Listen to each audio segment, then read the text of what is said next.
In the filmmaking process, not everything you film is going to be absolute gold. Or maybe it just doesn't really fit in the film, or doesn't contribute enough, and later on in the editing room, you might decide to take some stuff out. Such is the case, for example, with the MCU films, where for each one, there's at least 2 or 3 scenes that may have been interesting, but had to be cut for one reason or another. So today, I'm going through every MCU movie and talking about some of their deleted scenes. Not all of them, because some of these are pretty basic, but there's some stuff in here that, as a big fan of these films, is entertaining to either see or read about. So, let's get into this. First up, Iron Man. In this one, we have some more of Tony Stark in the casino, during which he plays roulette and loses $3 million. Given how Tony is in the first film, somehow doesn't surprise me. There's an alternate scene where that one guy from the 10 Rings, yeah, you know the one, actually starts to bond a bit with Tony and Ho Yinsen over this board game they're playing, but then that other guy from the 10 Rings, yeah, that one, comes in and kills him for doing this. Would have been kind of an interesting moment in the film, but the direction they ended up taking that character works quite well and has quite a satisfying ending. He's all yours. There's a scene where Tony has a party in Dubai and is about to have a nice and respectful conversation with 3 women, but he leaves. Rhodey helps out Tony a bit in the final battle by driving his car into Stain, and there's an alternate version of the final fight where Tony actually tries to save Stain, but then Stain tries to kill both of them, and in the end, Stain meets the same fate that he meets in the original cut. It's cool to see Tony's character progression, but for the pacing of that final fight, I think it's fine that it was cut, since his character growth is also shown in other ways. Next up, arguably the most forgettable MCU film, The Incredible Hulk. The main one that everyone knows here is an alternate opening, which is later discussed by a suspiciously different looking Banner in the Avengers, where Bruce Banner tries to shoot himself in the Arctic, but turns into the Hulk and therefore doesn't die. Also in that scene, Captain America is seen in the ice, which is kind of a crazy coincidence, but if this had stayed in the film in 2008, I think would have been a really cool Easter egg for fans before people even really knew Cap would be in this universe. There's also another deleted scene where Banner is delivering pizzas on campus, and when some girls don't pay him, he tells them they wouldn't like him when he's angry, but they just call him a pervert. Thought it sounded kinda funny, but also get why it was cut, since the movie already got a different joke out of the whole "you wouldn't like me when I'm angry" bit.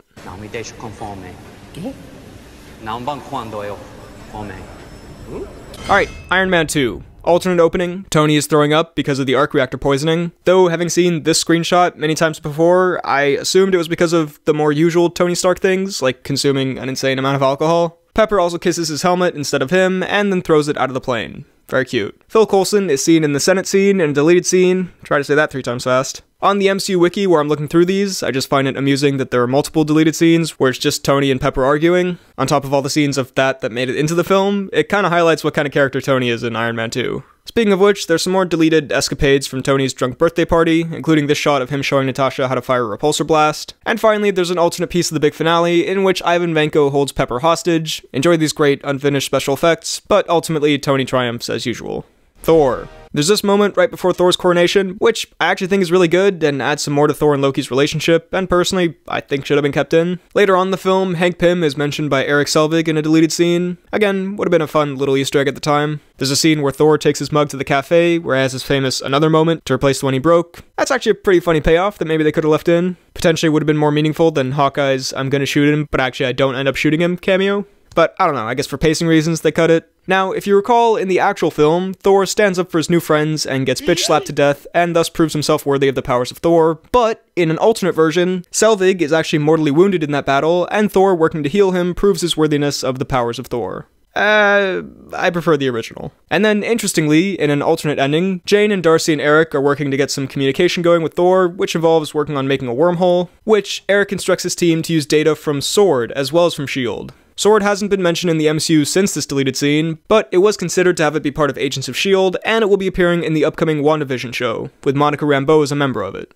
Apparently, it's a division of S.H.I.E.L.D. that deals with alien stuff, at least in the comics. We'll see if that's what ends up happening here. Also, I'm 99% sure I've seen this S.W.O.R.D. division mentioned in relation to the Far From Home post-credit scene, where Fury's out in space. People said maybe he's with S.W.O.R.D. out on a space mission.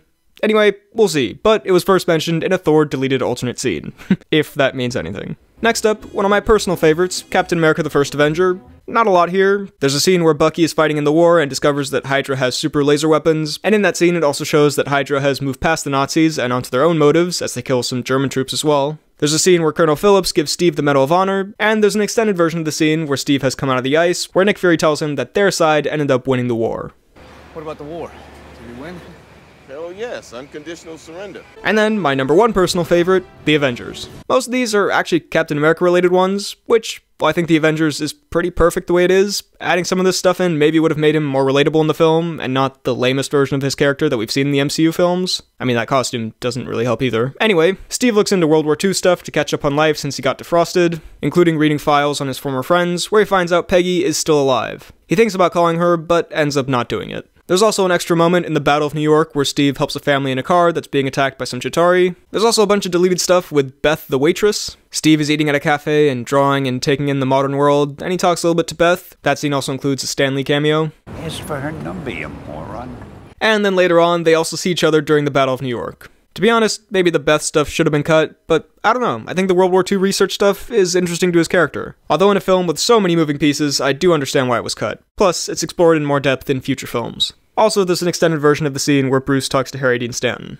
Iron Man 3. Rhodey is talking about Tony having supposedly died, but Rhodey's pretty chill about it, saying he's died on me before, which I like because it seems like Tony is presumed dead in a lot of the movies he appears in. At a certain point, you just stop believing it. There's also a bit of a plotline that was cut in that little Tennessee town involving Harley's bully, who Harley and Tony actually end up saving. Good moral lesson right there. There are apparently many alternate takes of when that huge Tony fan meets Tony. I kinda love that scene, so that stood out to me. During the Air Force One scene, that one henchman disguised as Iron Patriot knocks out some guy after distracting him by saying, "Hey, is that Thor?" Which, to be honest, if you're gullible enough to assume that Thor would just appear on Air Force One, you probably have this coming. There's an extended version of Maya Hansen's death involving an explosive extremist plant, which kills Hansen after she helps Tony a bit more. Trevor Slattery's acting is put to use by Rhodey and Tony, including alternate versions where he's asked to use different accents by Rhodey. And in the Chinese version of the film, there are more scenes involving Dr. Wu from the start of the film, including a scene where he calls Tony and tells Jarvis to tell Tony that he will have the support of China after he's threatened the Mandarin. At the very least, that's what it says here. I don't speak Mandarin, so I can't translate directly, but you can find this clip on YouTube if you want to see it for yourself. Moving on to Thor the Dark World, a pretty well-known deleted scene for MCU fans here, where Loki creates an illusion of himself being crowned as the ruler of Asgard, and then having a conversation with his mother. Pretty solid scene, I definitely think it should have been kept in. There's also an alternate version of Frigga's death, where Odin actually lets Malekith kill Frigga because he refuses to give up the ether. Now, I wasn't able to find the scene, but on the wiki it says, and I quote, "Frigga begs Odin to kill Malekith, knowing he has the power to do so, but he chooses otherwise and she is killed." Which, if that's reflective of what the scene actually is like, that's pretty dark, but also stays in line with the MCU's continued thread of Odin generally being a massive prick. Oh, this is better. Ooh. The costume's a bit much. So tight, but the confidence. I can feel a righteousness surging. In Captain America 2, it's also pretty well known amongst MCU fans that Steve's famous list changes based on the country you're in. Looking over these, I like that Rocky and Rocky 2 stay on every list. There's a lot of football, soccer-related stuff on a lot of these lists, like lots of World Cups, presumably ones in which the country in question did very well in. I don't really watch football. Shakira is on the list for Latin American countries, Steve Irwin and Skippy the Bush Kangaroo for Australia and New Zealand, Daft Punk for France, Oktoberfest for Germany. It's kind of interesting to look at if you've got some spare time. Also, want to take this chance to say, this is always what I say when someone suggests I watch a show that I fully know I have no intention of watching. I'll put it on the list. If anyone I know in my real life who I've said this to is watching this, just a joke. There's also an extended version of Peggy's interview in The Smithsonian, where she talks about her relationship with Steve. Decently emotional scene. There's a scene of Fury giving Natasha the Mission Impossible mask, which I think it's a good call that they cut it out, since it ruins a pretty fun reveal later. Pierce mentions Budapest, along with some other aspects of Black Widow's past life, when he's asking her if she's ready for the world to see her as she truly is. And finally, at the end of the film, when Sam and Steve have this interaction. You're going after him. You don't have to come with me. I know. When do we start? And then it cuts. Originally, Steve was going to say, "We just did," as he does in some of the trailers. When do we start? We just did. Which, to be honest, I think works in the trailer, but cutting it makes for a much better, smoother, and cooler ending to the film. Guardians of the Galaxy. There were some more additions to the Awesome Mix Volume 1 that had their scenes cut, such as Magic by Pilot and Livin' Thing by Electric Light Orchestra, the second of which involved this scene that was part of quite a few of the trailers. There was another scene to convey what Gamora and Nebula's not-so-great relationship was, as they battle and talk competitively with each other at the same time. Stan Lee had a different cameo, where he was in The Collector's Lair, during which he flips Groot the Bird. an extended version of the 12% scene, Drax explaining what his tattoos mean to Rocket and Groot, and then them getting into an argument, the citizens of Xandar helping the Guardians after their big battle, including Broker from earlier in the film, and finally, after the big final battle, not only do you see Nebula walking away, although we already knew she survived, but also there's a quick shot of Peter Quill's grandpa on present-day Earth with a picture of Peter and his mom, which I believe would have been the only time we revisit Earth in that film, although we do see Peter's grandpa again briefly in Guardians 2. Now, before we get on to the rest of the movies, this video is sponsored. Now wait, I know people tend to skip over the sponsored parts of the videos, but come on. This is my first ever sponsor. This is kind of a big deal, right? Plus, it's a great sponsor. It is in fact Loot Crate. Loot Crate were cool enough to send me this Marvel-themed box. Let's open this sucker up. Let's look at what we got in here. First off, there's this Sentinel Tiki mug. How great is that? Then we got this Gambit towel mat. We got this thing that initially I thought was a straw, but turns out it's a swizzle stick. Plus, it's got Psylocke on there. And then we've got a scented candle. Smells delightful, and it comes with a Lockheed candle holder who famously appeared in the beloved New Mutants film, and presumably and hopefully better things than that. We got some Magneto pins right here, and we got this awesome t-shirt with a Sentinel on it, that for some reason when filming this, I decided to put over my current t-shirt instead of just taking that shirt off and then putting on the new one. Anyway, fits perfectly. Great shirt. So, thank you so much, Loot Crate. Click the link in the description to get your own Loot Crate, and use code BHL15 to get 15% off your purchase. It's not only a great product, but it helps me out. So, BHL15, also this Loot Crate specifically is from last month, because this video is taking me way too long to make. So you won't get this one, you'll get a whole new one, and it can be a whole subscription service type thing. So, anyway, link down below, BHL15, thank you Loot Crate. Alright, back to the video. Next, Avengers 2, a film where it seems a lot of stuff was cut and moved around because the whole production of this film seems like it was a bit messier than other ones. There's a scene with Pietro and Wanda right before they talk to Ultron, where Pietro is giving stolen clothes and food and such to the people of Sokovia, and he and Wanda have a little conversation about that, plus why Wanda didn't kill Tony. There's a scene showing when Von Strucker is killed, although Ultron is off-screen. Hulk destroys an African village during his rampage. There was some more conversation between Banner and Natasha, an extended version of Vision's birth, a different version of Thor and Selvig going to the mystical pool of sacred movie setups where they encounter a Norn that possesses Thor in order to tell Selvig about the Infinity Stones. The Norns are apparently the Norse mythology equivalent to the Fates. Loki also was supposed to have a little cameo in Thor's vision, about which Joss Whedon also said, quote, "We even had a little reference to the fact that he's taking the throne," which was Tom doing his Anthony Hopkins impression when Thor says, "Oh, what would father say?" Then Tom does his Hopkins impression and Thor's like, "That is uncanny." It's sort of like his subconscious is telling him that Loki was imitating his father, but he would never make that connection. There's this scene where the Avengers arrive in Sokovia and Cap decides not to wear his helmet to battle after seeing himself being portrayed as a fascist in some graffiti. Still feel like the helmet would provide good protection in a battle to save the world, but oh well, symbolism and all that, I suppose. Quicksilver flirts with a girl as he's telling everyone to evacuate the city. Very characteristic of Quicksilver, or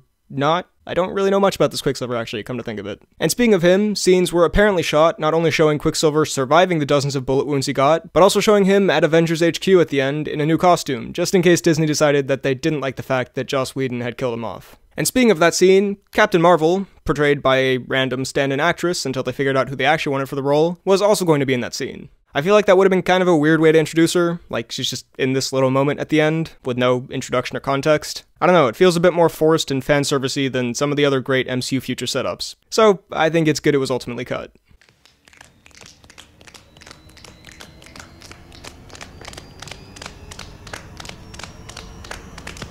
Ants! Ants! AntMan!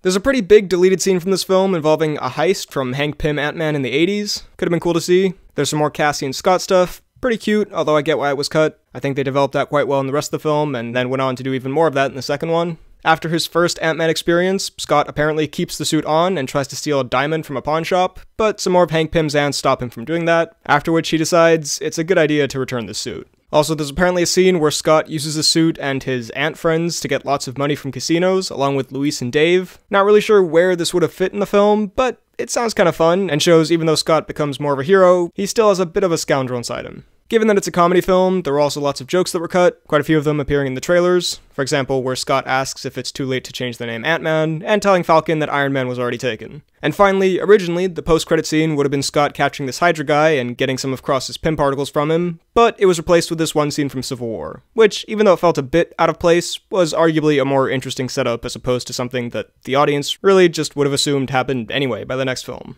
Next up, Captain America: Civil War. Originally, Hawkeye was going to be helping transport Bucky and would talk to him about how he was brainwashed by Loki, and so could relate to Bucky's Hydra brainwashing. Actually, a pretty decent connection between these two characters that could have been explored a little. In an early draft of the film, it was also implied that Pepper was pregnant, with Tony telling Steve that he missed his Lamaze classes, but I guess they decided they wanted to save that for later on. There was a longer version of Nat's conversation with Steve, where she tells him about how she searched for her parents in Russia and eventually visited their graves. I would have loved to see this in the film. I think Nat and Steve's relationship from Winter Soldier is one of the most interesting in the MCU, and I kinda wish we'd seen it explored more. And also during the airport battle, there's this moment that I'll just let play out.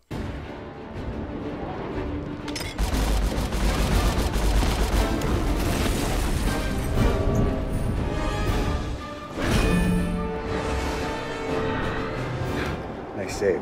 I gotta get me one of those. Doctor Strange. There really is not a lot of stuff here. I guess they had a pretty tight script to the final product journey. Originally, Strange's sister Donna was going to appear, although she couldn't have been that important to the plot, since her scenes being cut wasn't noticeable at all. A couple of scenes involving Caecilius killing one of his minions and a priest, because they either fail him or disagree with him or something. Pretty standard villain stuff. Strange helps a dog with a broken leg. Man, yeah, there was not a lot from this movie. Guardians 2, again, being a comedy film, some more jokes were cut. Drax hugging an unwilling Star-Lord, Nebula mistakenly calling them the Gardens of the Galaxy, Rocket asking Yondu if he's heard of flossing, and similar kind of stuff. There's a line where Peter tells Drax that he has multiple copies of the Awesome Mix, which helps to explain how he would have it after all these years of space adventures, where presumably it would have gotten damaged or destroyed at some point. There's an extended version of the Teenage Groot scene. There's this scene where Ego shows the Guardians a monument to the Battle of Xandar, where Peter is saving the day on his own while the others are either not present or not accurately depicted. Pretty funny stuff.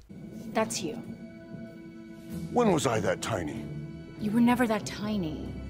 What are you talking about? I'm looking at me.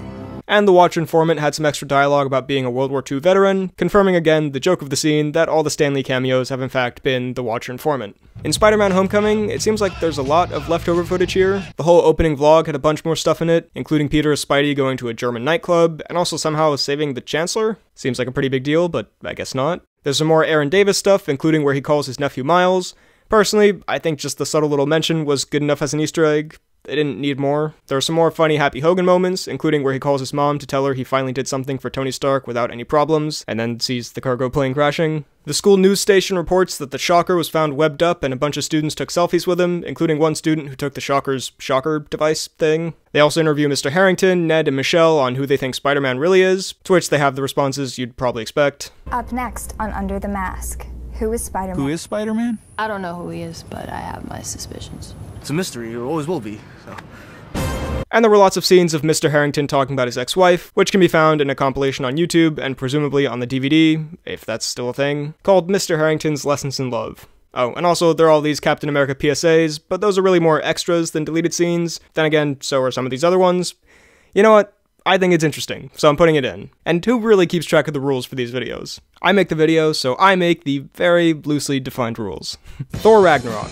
Originally, the whole first encounter with Hela and Odin's death and all that was going to be in New York City, a more urban, grey environment than what we ended up getting. And Odin was also not going to be in this prestigious exile, but he would be, like, a crazy hobo. There were a lot of differences in that part of the film. It sounds like it could have been kind of fun to see, but I guess they wanted Odin to have a more regal death and not just turn him into a joke. But yeah, some of the green screening and editing they did to change that scene is a bit apparent, especially after you've seen the original. Originally, Doctor Strange also trapped Loki in a porta potty via magic instead of sending him falling for 30 minutes. There's some deleted Grandmaster moments, which are pretty delightful, as most of the Grandmaster's moments were. There's some more Hulk and Thor banter, a scene where him and Bruce are traveling to Asgard and Bruce compares Thor to Dumbo, since Thor believes he needs his hammer and Dumbo believed he needed a feather to fly. Hulk chases Thor to stop him from leaving Sakaar at one point, and the people cheer him on, even though he destroys a lot of the marketplace. Kinda symbolic of how superheroes save the day, but often destroy the entire city in the process. And finally, I don't really know if this is actually a scene that would have been in the film at some point, or it's just like a funny bit for the gag reel. Who knows, with the kind of absurd and self-aware comedy that Taika Waititi uses in his films. But in that scene where Karl Urban is told to execute an Asgardian, Yondu shows up, wearing sunglasses, and asks if anyone knows where Kevin and Lou's office is, referencing Kevin Feige and Lou Despacito, the producers of the MCU films. I mean, continuity-wise, this makes little to no sense, but yeah, again, it works with Taika's and this movie's sense of humor, and I'm assuming this was just meant as a little funny gag for the extras. Then there's Black Panther. There's a flashback scene where T'Challa and Nakia as kids find T'Chaka troubled because of a tough choice he had to make, and he talks to T'Challa about this. Pretty interesting, fits with the themes of the film. There's an argument between Okoye and W'Kabi after T'Challa loses to Killmonger. There's also a reference to how T'Chaka gave T'Challa the Black Panther responsibilities even though he was still king, which I've realized has confused some people, how T'Challa was Black Panther even though his dad was still alive and still king. But at some point, yeah, I mean, it makes sense that you get too old to be doing this stuff. According to Zuri, T'Chaka started saying that he was getting too fat for the Black Panther suit. And finally, there's an extended version of that post-credit scene where Martin Freeman shows up at the UN before T'Challa's speech and tries to convince him to not reveal Wakanda to the world, but T'Challa's like, nah, don't worry, I got this. This is the right thing to do. And then Martin Freeman tries to tell him good luck in Kosa, but Bruce Banner style, it doesn't go so well. Amatam Sanhua Nancy Kalelo. Up next, Avengers Infinity War. There's more to Tony and Pepper's conversation at the start of the film, including an appearance by Happy Hogan, which is always nice to see, and another cameo by Joe Russo, who made cameos in The Winter Soldier, Civil War, and Endgame as well. There's a little more to the Scotland fight with Wanda and Vision, not that much though. There's this scene with the Guardians after losing Gamora on Nowhere, which I absolutely think should have been kept in the film, not only because it contains a great song,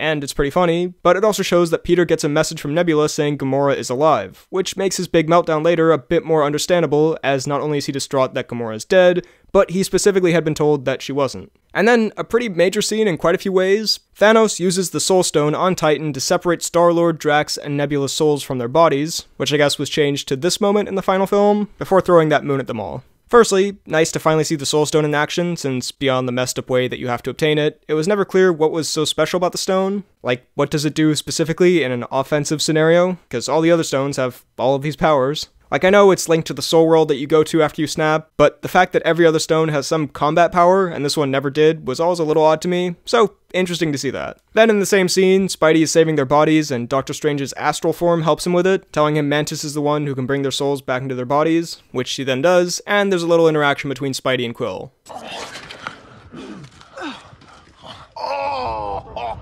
Yeah, you may have hit a couple things on the way down.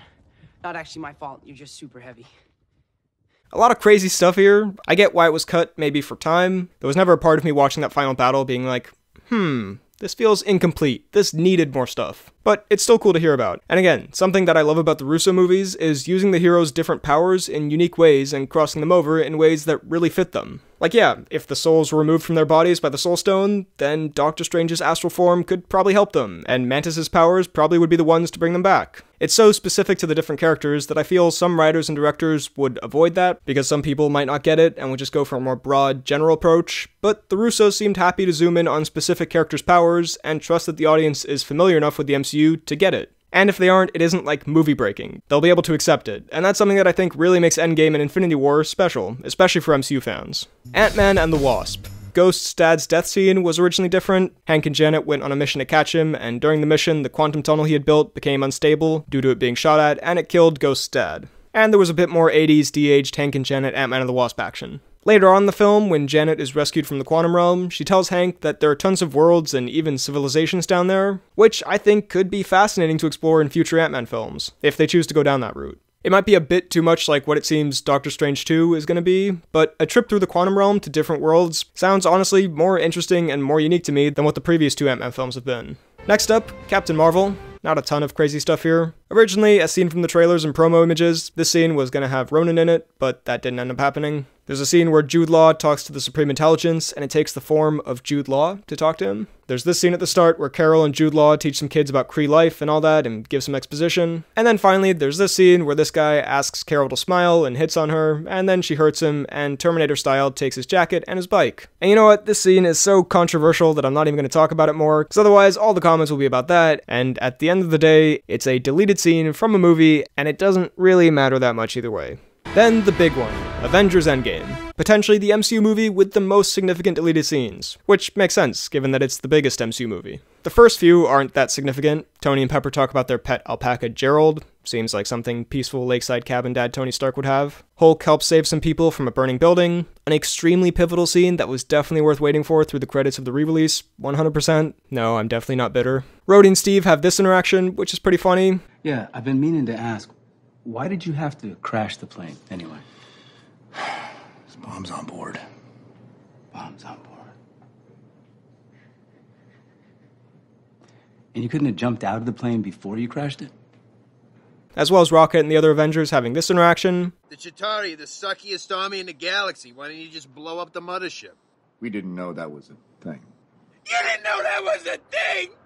Everyone knows! Hey! There we go.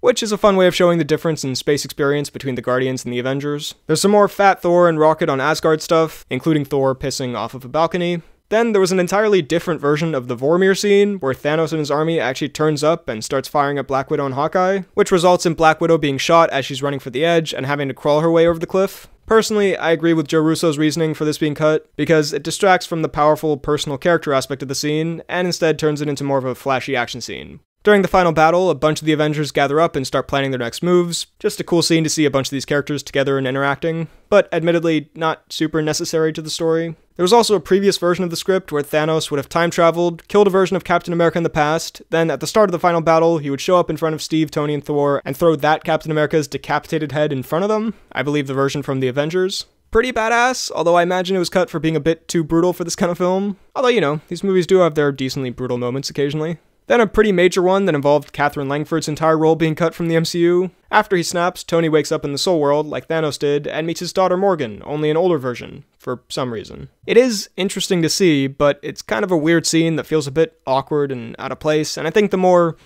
I guess, simple or blunt ending for Tony they went with is much more effective. After Tony's death, there's this scene where all the Avengers take a knee for him, except for 2014 Gamora, who doesn't know what any of this really means.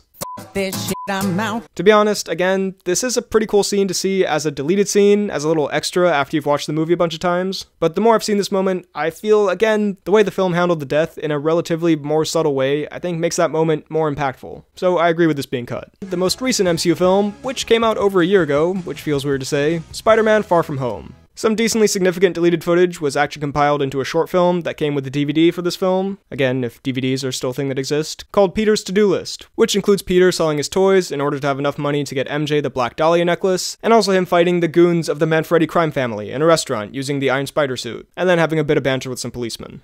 A lot of this can be seen in the trailer anyway, but I'm sure you can find this stuff on YouTube at this point. There's this moment where at the end of the film, Peter sleeps with his head on MJ's shoulder, Jim and Pam style, but more relevantly, it was mentioned earlier in the film. I think this should have been kept in, it's a sweet little moment. And finally, after he gets back, Peter asks Aunt May what she thinks of Tony Stark's glasses, and she gives an appropriate response to the worst looking sunglasses that Tony Stark has ever worn. I think a little obvious. It doesn't mean they're terrible, but of all the ones Tony Stark's had on his face, these are the worst. I'm sorry if any of you out there own these. They're Tony's, so. Oh. You're gonna grow into them. Thanks. And there you go. Not all, but some of the MCU deleted scenes, the ones that I think are interesting. If you want a comprehensive list of absolutely all of them, you can check out the MCU wiki page that helped me put this video together. So, what did you think of these? And do you wish some of these had been kept in the films? And have I missed any really fascinating ones? Let me know that and all of your thoughts down below in the comments. While you're at it, be sure to like this video, check out my Instagram and Twitter at BHL_Hudson, check out this podcast about movies and TV and whatnot I do with a friend of mine called the Poorly Planned Podcast, and subscribe for more videos like the one you just watched. Thanks for watching, and I'll see you next time.